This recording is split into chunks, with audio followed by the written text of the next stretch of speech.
Bien, voy a pedir que me puedan confirmar nuevamente si están observando todos el documento mencionado. Sí, ingeniero. Muchas gracias. Entonces, este documento ha sido elaborado para el capítulo 1 principalmente, y en este caso el auxiliar que tenía que ayudarnos en realidad en este semestre es Gonzalo Mora, Humberto en realidad, su apellido es Gonzalo, y él ha preparado este documento. Entonces, vamos a hacer una revisión un poquito rápida, no vamos a resolver estos porque creo que estos ya hemos resuelto, pero va a quedar como material de apoyo. Este documento, al finalizar la clase, lo va a ser adjuntada nuevamente a su al apartado de bibliografía que corresponde al capítulo 1. Entonces, siempre les voy a pedir que estén atentos a esa carpeta, porque ahí es donde estoy colocando toda la información que vamos revisando. Por ejemplo, el día de ayer se ha subido dos laboratorios, un laboratorio que corresponde al de límites de consistencia, ¿verdad? Seguramente ya lo han podido ver.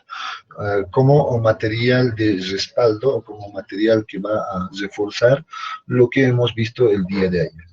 Entonces, asimismo, al finalizar esta clase, pues voy a subirlo también este documento para que ustedes puedan revisarlo con más calma, puedan resolver también ustedes, etcétera, ¿ya? Entonces la idea es de que vayan teniendo las herramientas necesarias para que ustedes puedan practicar también en sus casas, ¿verdad? Entonces, ¿qué nos presenta acá? Vamos a ir revisando. Nos presenta inicialmente el ejercicio 1, dice que corresponde a seguramente a unas relaciones peso-volumen. En realidad, dice, se tiene un suelo que tiene un contenido de humedad del 5%, determina la cantidad de agua que debe añadir para que este suelo alcance un 9% de contenido de humedad. Con peso unitario, entiendo, de 19 kilonewtons metro cúbico, ves que seguro hay que corregir algunas nomenclaturas también, pero se entiende, ¿verdad? Y tenga un volumen final de 1 metro cúbico. Entonces nos está pidiendo que preparemos una cierta cantidad de muestra para llegar a estas condiciones finales. Entonces no lo vamos a resolver conmigo ni analizar esto, pero voy a dejarle para que ustedes lo revisen. ¿Listo? Entonces, ¿qué tenemos acá? Seguramente estoy viendo que ha sido realizado la solución de manera muy ordenada. Esperemos que sea lo más entendible posible, inclusive teniendo el cuidado de las unidades, del manejo de unidades sobre todo, y seguramente llegamos a los resultados que se está pidiendo, ¿verdad? Entonces, lo vamos a revisar más adelante, o lo van a revisar ustedes más adelante. El ejercicio 2, ¿qué es lo que nos pide? Dice, se tiene una muestra de suelo de 1 metro cúbico con un contenido de humedad del 7%, gravedad específica de los oides del 2,65 y un grado de saturación del 40%. Determine el peso unitario húmedo, el peso unitario seco. Inciso A. Inciso B, dice, si se añade 80 litros de agua a la muestra, ¿cuál será su peso unitario húmedo? Pregunta. ¿Y cuál será el peso unitario seco? Entonces, creo que acá hay algunas preguntas inclusive un poco capciosas, ¿verdad? Entonces, el peso unitario seco no debería de variar, eso ya uno rápidamente debería de darse cuenta. El peso unitario seco siempre va a ser el mismo y va a ser constante siempre. Entonces, creo que esta pregunta está por demás, hay que todavía revisarla. Pero seguro que este sí va a cambiar en función a esto.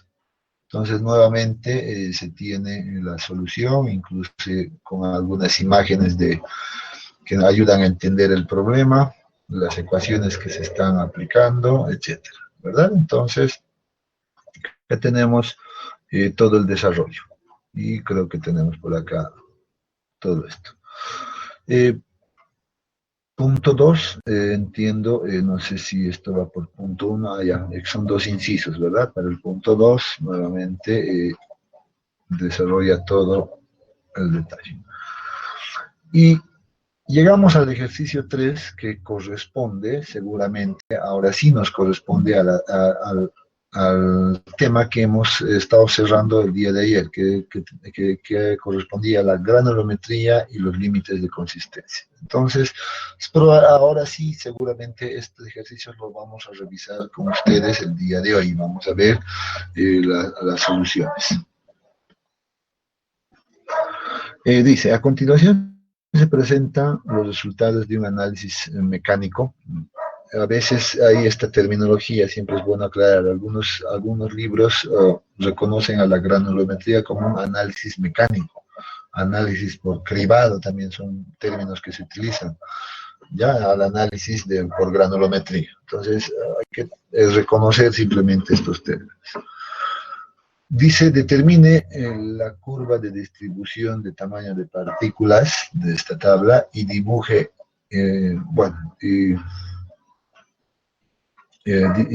grafique, en realidad debe ser, grafique la curva de distribución de tamaño.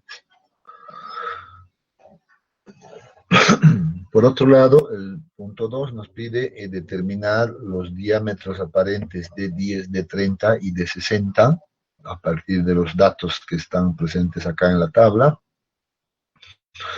Y por otro lado, determinar los coeficientes de uniformidad y el coeficiente de gradación. Entonces acá simplemente nos pide eso. Esto, el ejercicio 3, corresponde netamente a un ensayo de análisis granulométrico. Revisemos ahora sí estos resultados que seguramente nos presentan este ejercicio para ver y para verificar si están correctos. ¿Listo? ¿Qué es lo que tenemos? Dice, tenemos un resultado de seguramente de análisis granulométrico, donde tenemos la designación o denominación del tamiz, y parte a partir del tamiz número 4, 10, 20, etcétera, y llega hasta el 200. Entonces, prácticamente uno ya se da cuenta que este suelo corresponde seguramente a una arena, porque estamos controlando simplemente aquello.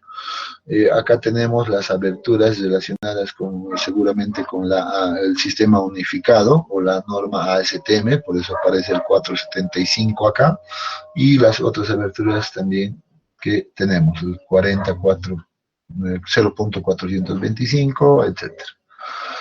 Hasta acá es los resultados que se registran en laboratorio, ¿verdad? Esto es lo único que registramos en laboratorio. ¿Qué dice? Masa retenida en cada una de estas aberturas, dicen el tamiz 4.0, y en los demás ya aparecen unos ciertos valores.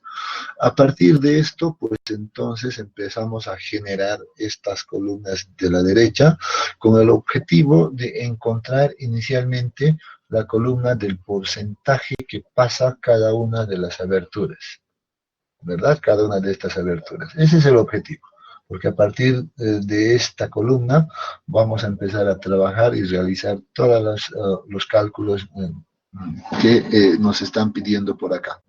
Entonces, lo primero que necesitamos es generar esta columna de manera correcta. Para aquello habíamos dicho, y hemos revisado el documento del laboratorio, lo primero que debemos realizar es determinar la masa acumulada en cada uno de los tamices. Y si aquí observamos, pues en este caso el auxiliar ha tenido el detalle de ponerlo en realidad con valores inclusive para mostrar los resultados de esta columna. Entonces nos dice acá, este resultado, el acumulado en el tamiz número 10 va a ser el resultado de sumar lo acumulado un tamiz antes, que en este caso es 0, más el retenido en este tamiz, que es 40. Por tanto, este valor llega a ser igual a 40. Para el tamiz número 20, pues hacemos el ejercicio de manera similar. Por tanto, tomamos el acumulado que estamos, un tamiz anterior, más el retenido en este tamiz. Por tanto, 40 más 60, 100. Y así sucesivamente, pues realizamos esta operación. 100 más 89, 189, luego 189 más 140, 329, 329 más 122, 451, 451 más 210, igual a 662, etcétera. Y parece estar correcto esta columna en este caso, ¿verdad? Y, a ver, voy a dar un minuto si hay alguna consulta respecto a esta columna que hemos revisado.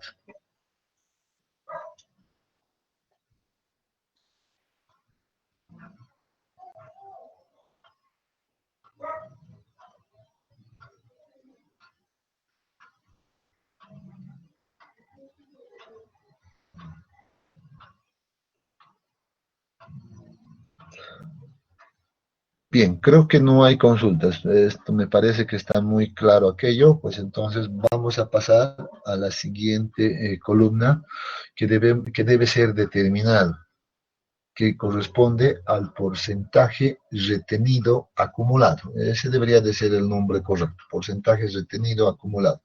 ¿Por qué vamos a sacar el porcentaje? En función a la masa acumulada que se tiene en cada abertura.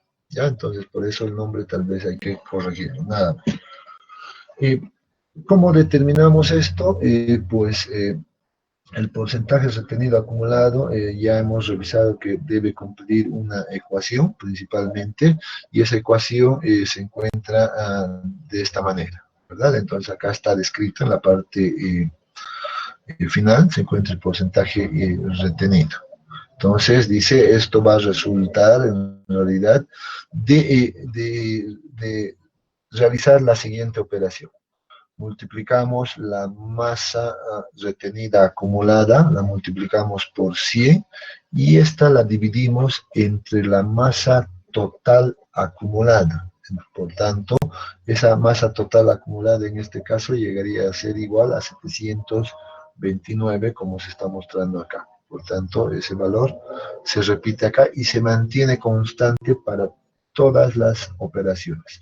Lo único que va a cambiar en esta columna son las masas acumuladas acá. En este caso, para el primer caso, 40 por 100 sobre 729, que nos da un valor de 5.49%, ¿verdad?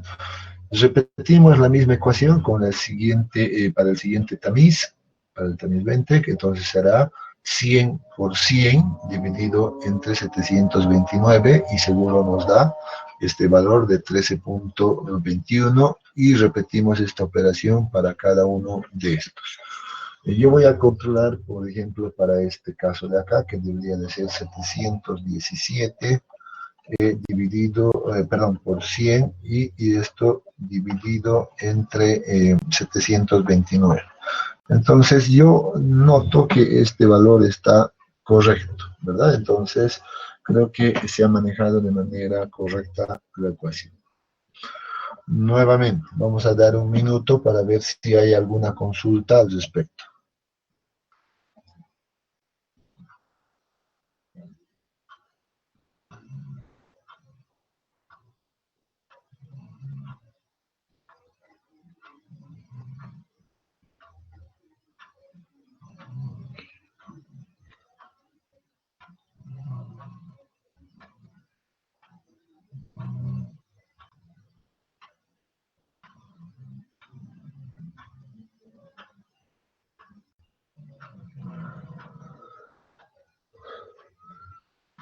Bien, entonces, como no hay ninguna consulta adicional, pues vamos a pasar a la última columna, que es el objetivo en realidad del procesado de esta primera etapa. Encontrar el porcentaje que va a pasar cada una de las aberturas que hemos colocado. Entonces notarán acá que la ecuación ya está descrita en cada una de las aberturas. Entonces la ecuación es sumamente simple. Debemos tomar esta ecuación, o sea, hacer la diferencia del 100% menos el porcentaje retenido, acumulado que se tenía, o sea, determinado anteriormente. Entonces, a todos estos valores que hemos determinado acá, lo único que debemos hacer es quitarle el valor de del 100%. O sea, 100 menos este valor, pues ese va a ser el porcentaje que pasa cada una de las aberturas. Creo que acá no hay mayor inconveniente. Entonces, esto es sumamente simple. Hasta acá se concluye la primera etapa del procesado, y a partir de esto, pues nosotros podemos obtener toda la información que se necesite o cualquier información que se requiera. Por ejemplo, el punto 1 nos pide realizar la gráfica de la curva de distribución de tamaño de partículas. En ese caso, lo que hemos indicado, una vez que ya conocemos esta columna y además conocemos las aberturas, pues podemos encontrar rápidamente esa gráfica, seguramente con ayuda de un Excel, uno lo puede graficar fácilmente. Entonces, noten que seguramente en este caso el auxiliar ha realizado esa tarea y nos está mostrando esta curva de distribución de tamaño de partículas, ¿verdad? Entonces, simplemente para efectos de observar un poco, voy a controlar, por ejemplo, el tamiz número 4, dice que pasa el 100%, el tamiz número 4 sé que tiene una abertura de 4.75 milímetros, entonces esta es una escala semilogarítmica, por tanto la abertura debe estar en escala semilogarítmica, por tanto acá tenemos la abertura de 1 milímetro, 2 milímetros, 3 milímetros, 4 milímetros y 4.75 pues se encuentra en el 100%, entonces esto está correcto. Otra cosa que vamos a requerir, por ejemplo, es ubicar el tamiz número 40 en la curva, que tiene una abertura de 0.425, y ver que ese porcentaje que pasa corresponde cerca al 74%. Entonces nos vamos a venir por acá y vamos a observar aquello. Que nos dice ese valor es 74%, entonces debería de encontrarse seguramente por acá, entonces cerca de este punto. Entonces vamos a observar aquello, este punto es 0.1, 0.2, 0.3, 0.4, 0.425 y sí, seguramente está correcto. Entonces, una manera también de verificar gráficamente, eso parece estar correcto. ¿Listo? Entonces, por otro lado, vamos a ver por qué ha ocurrido acá esto. Ya, se sufre una baja muy rápida desde 38 a 9 y 1% en realidad, que seguramente por eso nos muestra esta tendencia media extraña acá en esta curva.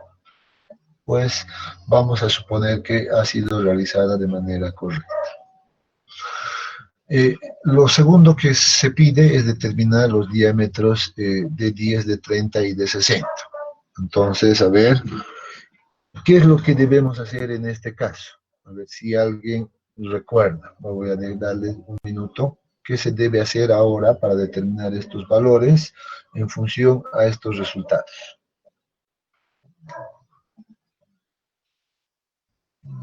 Tratemos de participar. Por favor, a ver, voy a pedir que tratemos de un poquito siempre entrar en ritmo.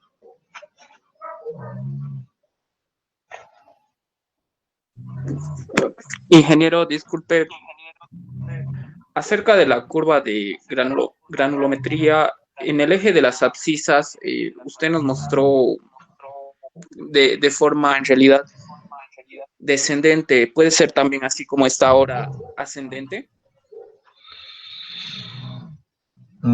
Ya, a ver, muy bien, creo que vale la pena la aclaración, es cierto, en realidad, en este caso sí la curva ha tomado de esta manera, ¿verdad? Entonces lo que, principalmente por casos prácticos, lo que nosotros hacemos es invertir esta curva en realidad, al revés, entonces tal vez lo correcto hubiera sido que esto aparezca de esta manera, ¿verdad?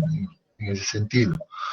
Sin embargo, esto no está mal. Si uno ubica adecuadamente estos valores, entonces seguramente no deberíamos tener ningún inconveniente, porque este no va a cambiar en lo absoluto, en el porcentaje que pasa.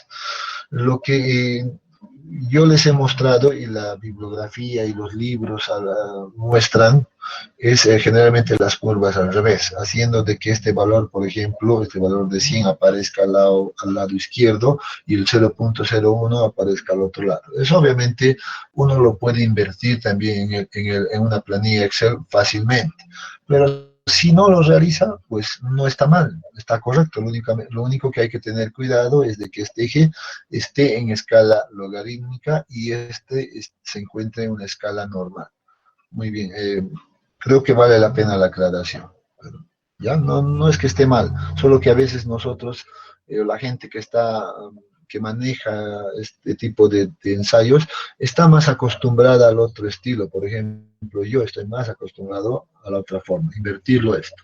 ¿Ya? Pero eso no significa que esta curva esté mal, en realidad, o esta forma. Gracias. Ahora nuevamente vámonos a la consulta. ¿Cómo determinamos estos valores de 10, de 30 y de 60? Que alguien pueda darnos una idea. A ver.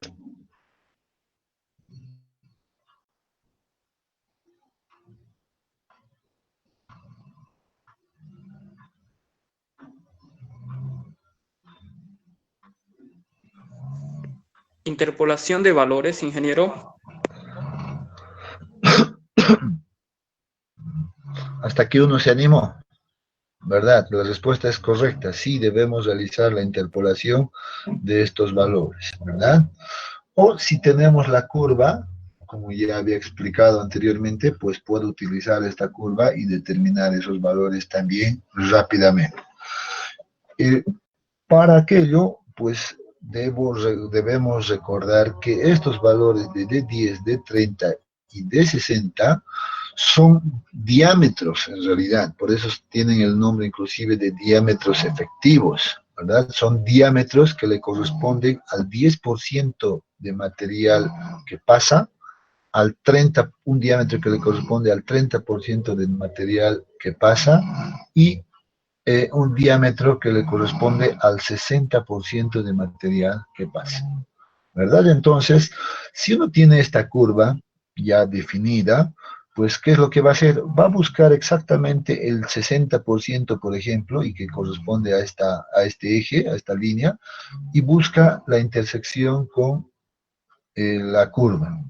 Y una vez encontrado esto, pues lo único que tiene que hacer es bajar hasta ubicar la abertura a la que le corresponde, en este caso, y seguramente acá, pues se encontrará el valor de D60, ¿verdad? Así de simple y sencillo si conocemos la curva. Entonces acá puedo estimar yo que se encuentre seguramente, a ver, en 0,1, 0,2, casi 0,28 aproximadamente debe ser seguro el D60.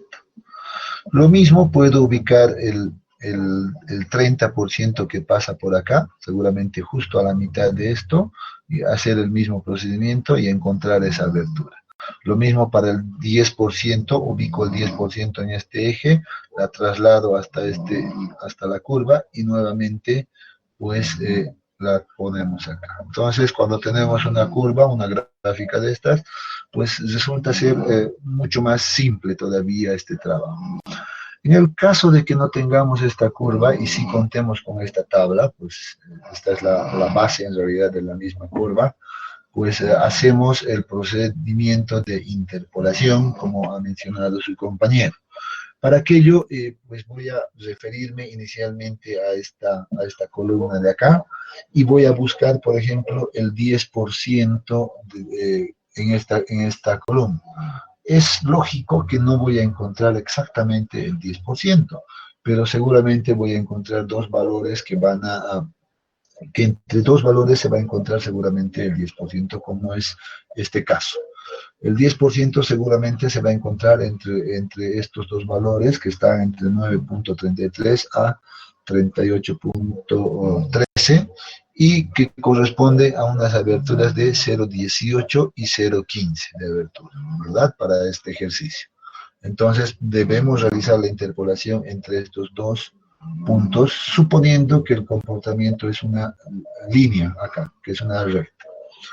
Lo mismo hacemos para el 30%. Y notemos acá que para el 30%, para el diámetro de 30, perdón, pues los mismos puntos van a ser utilizados, ¿verdad? Noten que el 30% también se encuentra entre estos dos puntos, entre el 0,18 y el 0,15. Para el 60%, pues busco acá el 60% y observo que se encuentra entre estos dos puntos y entre las aberturas de 0,425 y 0,250. Entonces acá, pues seguramente encontraré ese valor de D60.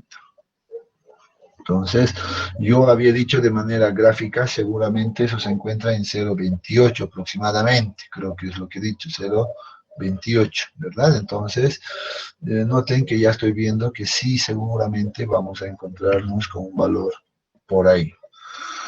En este ejemplo, pues lo que se ha realizado es realizar esa interpolación. Entonces, acá estamos observando la ecuación que he utilizado para interpolar y obtener ese valor. Entonces dice acá, obviamente teniendo el cuidado de que los diámetros debemos manejarlo en escala logarítmica por este motivo. Entonces eso debemos tener, tenemos que tener ese cuidado. Entonces acá seguramente hemos aplicado correctamente los puntos para el caso del D10, por ejemplo, y reemplazando los valores de 9.33 y 38.13, que es los valores que hemos observado, que correspondían a las aberturas de 0.18 y 0.15, pues tenemos el resultado de que el valor de D10 es igual a 0.151 milímetros. Entonces está acá el resultado. ¿Cómo hacemos aquello?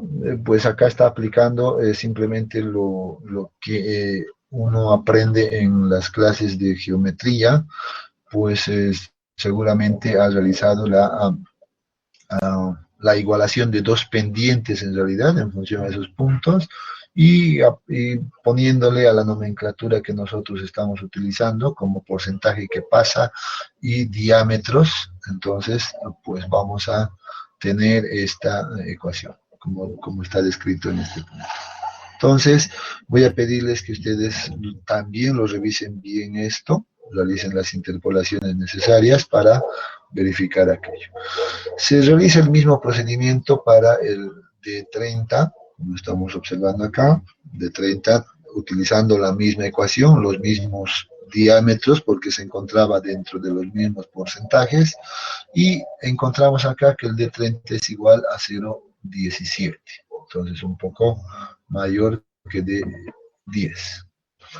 Para el D60 se utiliza la misma ecuación, obviamente con los valores o los rangos que hemos observado en la tabla, que eran 0.425 y 0.250, y los porcentajes que le correspondían, ¿verdad? Aplicando la misma ecuación, pues encontramos que ese valor había sido a 0.29 milímetros. Visualmente en la gráfica yo había observado 0.28, pero si aplicamos la matemática, obviamente esto es mucho más exacto, ¿verdad? Entonces acá las matemáticas siempre son más exactas. La vista te puede engañar de alguna manera un poquito, te puede cometer algún error, mínimo obviamente, ¿verdad? Entonces de 60 pues es igual a 0,29. Y una vez que se ha obtenido estos valores, pues ahora sí podemos determinar los parámetros de la curva que corresponden a CU y C sub Z o C sub C en realidad. Entonces en este caso estas ecuaciones ya las habíamos descrito también anteriormente, ya la hemos visto, y reemplazando estos valores encontrados en estas ecuaciones, tenemos que el coeficiente de uniformidad es igual a 1.93 y el coeficiente de gradación es igual a 0.66. Entonces, acá alguien ya puede realizar alguna interpretación respecto a estos resultados. Este valor o este parámetro me ayudaba a evaluar la gradación de los materiales, ¿verdad? Entonces, si era bien gradado o mal gradado. Entonces, si se encuentra entre 1 y 3, habíamos dicho, generalmente esto puede considerarse como bien gradado, por tanto, parece ser un material bien gradado. Si nos vamos a la curva, efectivamente, básicamente tiene una muy buena distribución a lo largo de todo este punto. El otro parámetro pues nos ayuda a evaluar si hay algún vacío entre algunos diámetros específicos. Y cuando esto se aleja del valor de 1, pues entonces se nota que hay una falta o hay ausencia de algún diámetro. Entonces, como acá vemos el 0,66, seguramente hace referencia exactamente a este efecto de acá, que no hay hay ausencia de algún diámetro por acá. Entonces, que está haciendo, entonces estos resultados son muy coherentes, entonces, ¿verdad? Entonces, con lo que desde mi punto de vista, para mí esta resolución está correcta. Porque a las 8 va a terminar. Bien, a ver, voy a darles un minuto y ver si hay alguna consulta que tengan hasta acá. Pero te ha dicho bien clarito que tiene clases. A ver, si la anterior vez ya te he dicho, a las 8 voy a venir. Disculpe, ingeniero. Sí, le escucho, dígame. En el caso del porcentaje que pasa, en el tamiz número 3, siempre tiene que ser al 100%, ¿verdad? En el caso de que no llegue al 100%. A ver, ya. Esa es una pregunta un poco más general y no referida al problema que hemos analizado, ¿verdad? Sí. Estoy entendiendo de que te refieres al tamiz número 3 pulgadas. Hay que ser claros con esa sí. Identificación, por favor. 3 ¿ya? pulgadas. Sí, al tamiz 3 pulgadas. Correcto, que es el límite superior. Obviamente el tamiz 3 pulgadas siempre debe ser igual al 100% el porcentaje que pasa. ¿Por qué? Porque si sería un valor menor a aquello, pues significaría que nuestra muestra seguramente tenía algún componente aislado, como por ejemplo bolones, las definiciones que hemos realizado, ¿verdad? Probablemente tenga algún bolón por ahí inmerso. Y como hemos también aclarado que este procedimiento se debe simplemente aplicar a muestras que pasan el tamiz 3 pulgadas o partículas menores a 76 milímetros. Entonces, por esa limitación, pues debemos controlar siempre que en el tamiz 3 pulgadas, el porcentaje que pasa siempre debe ser igual al 100%. En caso de que no ocurra aquello, pues debemos realizar una corrección a la columna de porcentaje que pasa para transformarlo a un valor del 100%, ¿verdad? Entonces, eso la podemos realizar seguramente aplicando una regla de 3 básica en ese punto. Ya. Está bien, Ike. Muchas gracias. Muy bien, a usted por la consulta. Todavía los estoy escuchando si hay algunas consultas más que quieran realizarlas. Inge. Lo escucho, joven. Dígame. Disculpe, ¿me podría explicar la primera interpolación? Es que me he confundido con los valores que reemplaza y estoy un poco perdido. No sé si podría explicarme, ¿sí? ¿Esta parte de acá? Sí, me confundió los valores que está reemplazando y la forma de la ecuación. ¿La forma de la ecuación? En realidad, la forma de la ecuación es que, a ver, uno tiene que identificar, buscar el 10%, por ejemplo, por acá, en este punto, y digo, el 10% se encuentra entre este rango, que le va a corresponder a alguna abertura que se encuentra también entre estas dos aberturas. Entonces, tengo dos puntos conocidos. Entonces, acá tengo, por ejemplo, un X1, si quieren, X1 y Y1, y acá voy a tener un un X2, no, perdón, estamos hablando mal. Esto correspondería a un valor de X1 y esta a Y1, X2 y Y2, ¿verdad? Siendo coherentes con que el porcentaje que pasa se acomoda siempre en este eje de las ordenadas y los diámetros en el eje de las abscisas. Entonces, en ese caso tenemos estos dos puntos. Como son dos puntos, no sé si puedo hacer alguna rayar, tal vez acá no me permite hacer sobre este documento, pues necesitaría un pizarrón ahora. Pero lo único que estamos haciendo es hacer aquello. A ver, voy a tratar de dejar de compartir esto y voy a tratar de compartirles otro documento para ver si podemos explicar de mejor manera aquello. Pero, sin embargo, debo recalcar que eso no es más que un proceso de geometría, ¿verdad? Interpolación de un punto. Entonces, eso no tiene que ver ni siquiera con mecánica de suelos. En realidad, eso ya uno debería saber. Es algo básico que uno necesita conocer. No sé si puedo ver esto. Vamos a ver si puedo compartirles esta otra. A ver. Pueden ver en este caso en esta pizarra virtual que se les está compartiendo.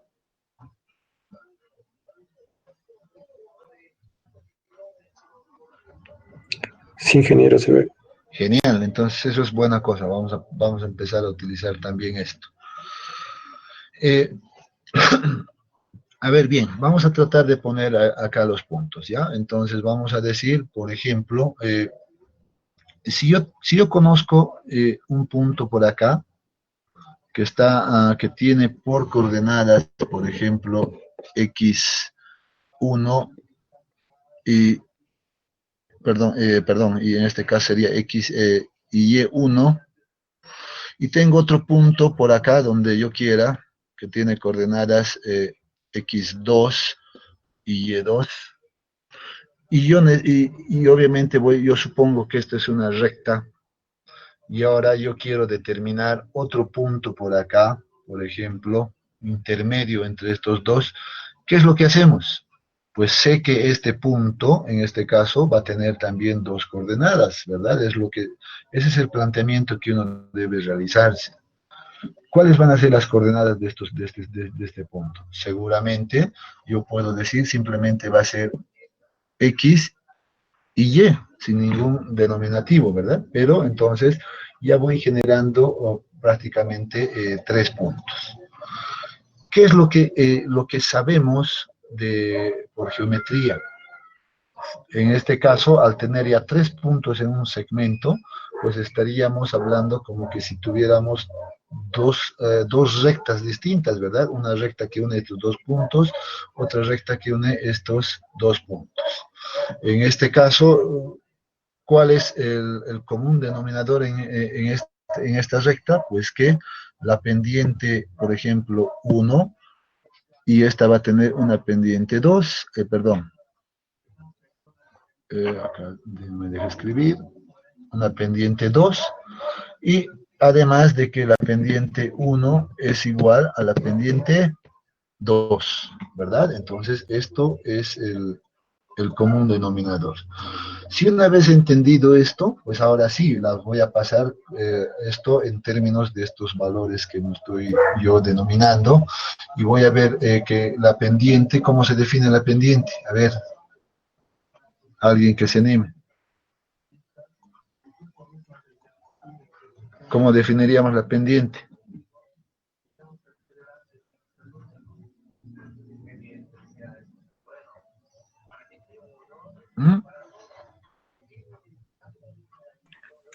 X menos X1 sobre Y menos Y1. Correcto, ¿ves? Yo sé que saben, solo que a veces no quieren decirlo, ¿verdad? Entonces, para este caso y para efectos prácticos, inclusive yo puedo hacer la siguiente estrategia. puedo suponer que la pendiente 1 va a corresponder a este punto 1 y al punto 2, y la pendiente 2 le va a corresponder al punto 1 y al punto 3, por así decirlo, simplemente para identificar aquello. Y sé que las pendientes son iguales, por tanto, la pendiente 1 va a ser igual a x1 menos x2, y esto dividido entre y1 menos y2, ¿verdad? Y por otro lado, tendríamos la pendiente 2. La pendiente 2 va a ser igual nuevamente a x1 menos el valor de x simplemente dividido entre y1 menos y. Entonces, ya tengo las dos ecuaciones, pues debo igualarlas simplemente estas ecuaciones y voy a tener seguramente ahí ya el valor, o la ecuación para interpolar. Ahora yo debo llevar seguramente esta nomenclatura que he colocado de x1, x2, y1, y2 a mi nomenclatura de la granulometría. ¿Qué es x1 y qué es x2 en el ensayo de granulometría? X1 correspondía seguramente a una de las aberturas, ¿verdad? Probablemente sea el superior, por tanto, simplemente coloco esa abertura acá, en logaritmo seguramente, menos el logaritmo de la otra abertura del inferior, y esta la dividimos entre el porcentaje que pasa, llegaría a ser y1, menos el otro porcentaje que pasa. Esa la igualamos acá nuevamente, estos dos valores ya son conocidos. En este caso, x va a ser el valor buscado, por tanto llegaría a ser igual al logaritmo del D10, en este caso el valor buscado, y y llegaría a ser igual al porcentaje que le corresponde a este diámetro, por tanto 10% exactamente. Esto ya sería un valor de 10%. Y eso es lo que ha utilizado en este caso el compañero. No sé si con esto ahora queda claro esto. Sí, Inge, muchas gracias. Hemos recordado un poco de geometría, joven, nada de mecánica de suelos.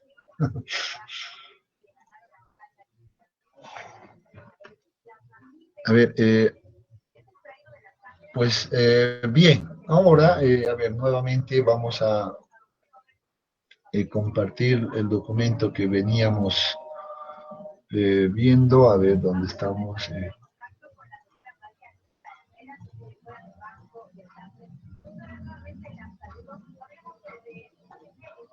A ver.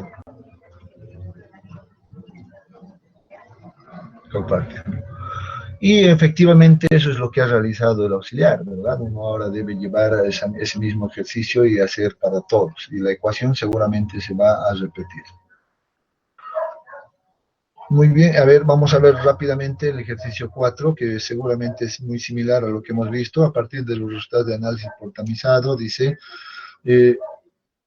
trace una curva de distribución en tamaño de partículas y luego determine D10, D30, D60, cociente de unidad y cociente de integración. Nuevamente el mismo ejercicio, solamente seguro que con otros datos distintos, pero nuevamente el procedimiento debe ser realizado de la misma manera.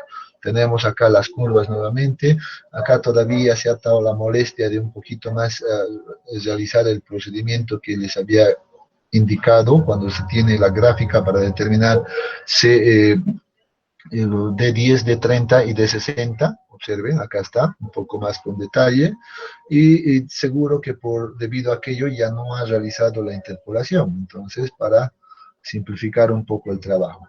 Pero ustedes podrían verificar esto realizando las interpolaciones como se realizó anteriormente. Tenemos acá otro ejercicio que me parece ser un poco más completo que estas anteriores, que nos dice, se pide determinar los límites de consistencias. No, este ya tiene que ver con límites de consistencia del suelo para la siguiente muestra. Entonces nos proporcionan resultados del laboratorio de límite líquido, límite plástico, y a partir de esto seguramente vamos a identificar los valores como hemos visto el día de ayer.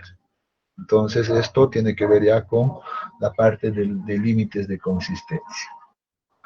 Les había indicado de que se necesitan 3 valores principalmente, entonces acá tenemos esos 3 ensayos que han sido realizados, pues acá está descrito adecuadamente.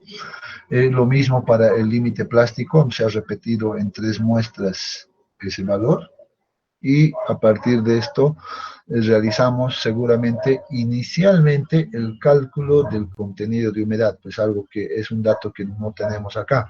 Entonces necesitamos de tener el contenido de humedad de acá, el contenido de humedad de esto y el contenido de humedad de este punto. Entonces eso es la primera tarea que necesitamos hacer. Lo propio acá, el contenido de humedad seguramente va a representar en este caso al límite plástico directamente, solo con una muestra, ¿verdad? Entonces hay que repasar un poco lo que hemos visto el día de ayer y el laboratorio para un poquito entender estos puntos. Notemos algo, que acá aparece como identificativo de número de golpes. Esto hace referencia a ese procedimiento de caída libre que hemos explicado el día de ayer. Entonces vean que acá dice, tenemos un valor de 29, y se encuentra entre 25 y 30, está correcto. Tenemos 24, se encuentra entre 20 y 25, y tenemos un valor de 20, que también es válido, ¿verdad? Entonces, estas condiciones se están cumpliendo adecuadamente de acuerdo a requisitos de norma también, entonces parece estar correcto. Lo único que necesitamos ahora para realizar la gráfica misma es determinar el contenido de humedad de estos puntos. Con los datos que están presentados acá, pues seguramente vamos a poder realizar esa operación. Y recordando que el contenido de humedad es igual a la relación de la masa del agua sobre la masa de los sólidos multiplicado por 100. Entonces acá la masa del agua seguramente podemos encontrar realizando la diferencia de estos dos valores, 87.64 menos 75.02, y la masa del suelo seco seguramente vamos a encontrar realizando la siguiente diferencia. La masa del suelo seco más el contenedor, que es 75.02, menos la masa del contenedor, que será 32.95. Entonces ya tenemos todos los valores y aplicamos la ecuación de contenido de humedad. Entonces con esto repetimos para cada una de estas muestras y tenemos el número de golpes y su correspondiente contenido de humedad, lo propio acá y lo propio acá. Lo mismo, se repite el mismo procedimiento en este punto, y con eso seguramente vamos a encontrar lo que ya hemos realizado o explicado el día de ayer. De hecho, acá estoy viendo que ha incluido un poco sobre la explicación de este procedimiento, tanto del límite líquido y límite plástico. Sin embargo, nosotros nos vamos a abocar directamente a la gráfica. Entonces, hemos dicho, una vez conocido estos valores más los contenidos de humedad, debemos realizar la gráfica, ¿verdad? Donde el número de golpes n debe también estar en escala logarítmica, por eso aparece este punto de esa manera, y el contenido de humedad se acomoda en este eje de acá. De tal manera que seguramente vamos a tener los 3 puntos, y por esos 3 puntos debemos hacer el ajuste de una línea recta, ¿verdad? Una recta en este caso. Y una vez encontrado esto, pues ubicamos el valor de 25, venimos hasta este punto, y luego encontramos el valor del límite líquido. Nuevamente la ecuación está descrita acá, escribimos esta ecuación, y acá se tiene algunas operaciones que seguramente están de respaldo a lo que hemos indicado, ¿verdad? Las ecuaciones de contenido de humedad se encuentran acá, la masa, en este caso de suelo seco, masa del agua, etcétera, lo que acabamos de explicar. Les voy a pedir que se lo revise adecuadamente esto.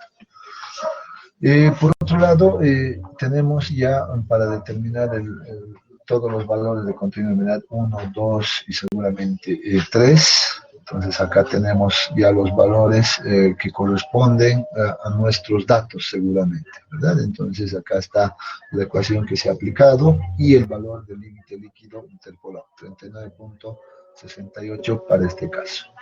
Para el caso del límite plástico, pues simplemente debemos determinar el contenido de humedad y con eso encontramos el valor del límite plástico.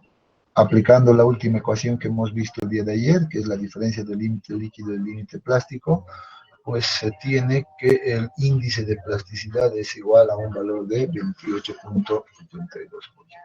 Entonces, nuevamente, si notarán acá, debemos aplicar un poco de geometría para encontrar estos valores, nada más. El procedimiento está descrito de esa manera. Bien, a ver, vamos a ver si tenemos alguna pregunta o aclaración en este punto.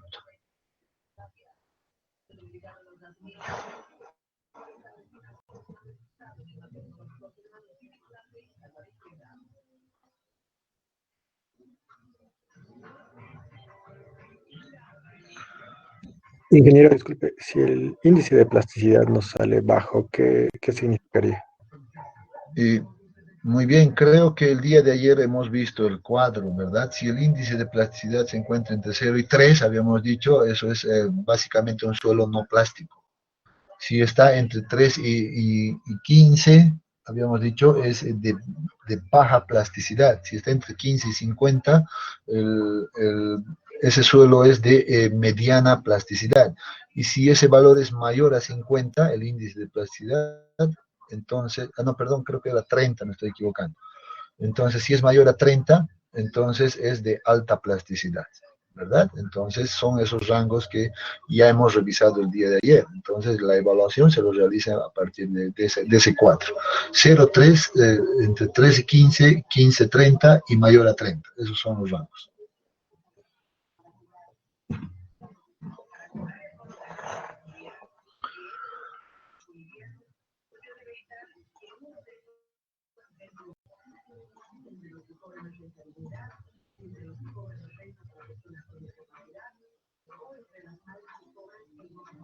Bien, entonces, como les había anticipado, este documento entonces lo voy a subir ahora mismo al Classroom para que ustedes lo tengan y lo puedan revisar también a modo de practicar. Les recomienda siempre que vayan practicando. ¿Listo? Entonces vamos a quedar